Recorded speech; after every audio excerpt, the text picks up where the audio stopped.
la mission du CNSR, qui est l'étude, la recherche, la mise en œuvre de toute stratégie pour pouvoir réduire les risques routiers. Ce n'est pas en fin d'année que nous les organisons et nous sommes au début de l'année dans des stratégies de régulation du comportement des usagers.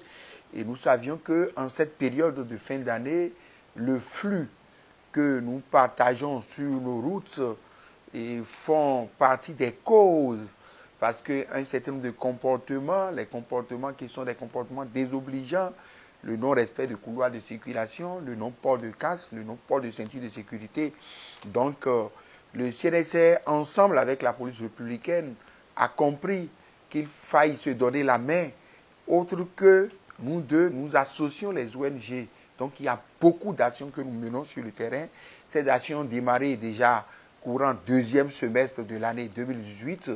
C'est des actions qui prennent en compte le renforcement des capacités des conducteurs de taxi-moto et la conduite en état d'ébriété qui est souvent constatée. Nous travaillons au changement de ces comportements. Nous avions renforcé la police républicaine qui, dans sa mission régalienne de maintien d'ordre, doit aller pour faire le contrôle d'excès de vitesse, le contrôle de taux d'alcool et toutes choses qui concourent à la maîtrise de ces comportements. Aussi, nous avions remarqué que la visibilité et la lisibilité sur un certain nombre d'actes routiers n'est pas au mieux de leur forme. Nous avions fait les audits, on a fait les recommandations. Les structures en charge de ces questions spécifiques sont à pied d'œuvre.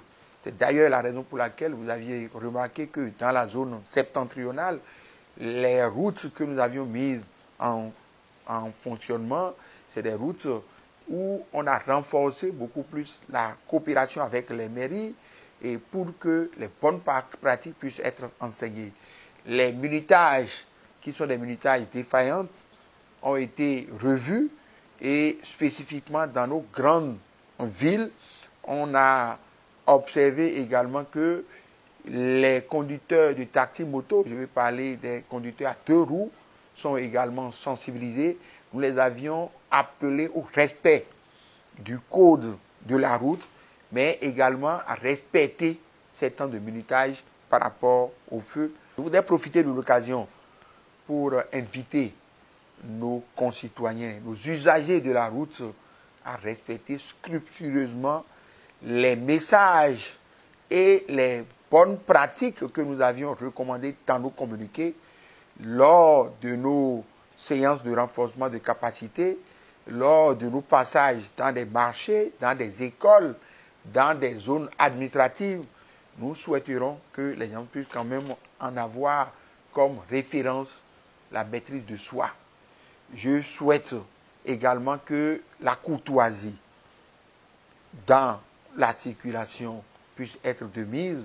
Je souhaite que nous puissions sortir tôt de nos maisons pour pouvoir mieux partager la route, parce que lorsque nous sortons tard, il nous plaît souvent de vouloir exceller en vitesse, ce qui est source de beaucoup d'autres cas d'accidents. Je finis l'entretien là pour inviter les uns et les autres à respecter non seulement les recommandations de visite technique à jour, mais aussi à disposer des assurances à jour. Nous voudrions également informer les uns et les autres que la police républicaine a pris toutes les mesures pour des actions de répression. Le CNSR reste dans des missions de prévention. C'est pour cela que nous avions demandé à ce que les stratégies puissent être renforcées. On a jalonné ces stratégies par les ONG qui sont en partenariat avec nous.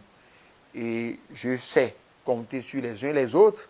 Et je voudrais que la tendance un peu baissière puisse continuer afin que nous puissions atteindre l'objectif de réduction de 50% d'ici l'horizon 2020, tel que recommandé par les Nations Unies.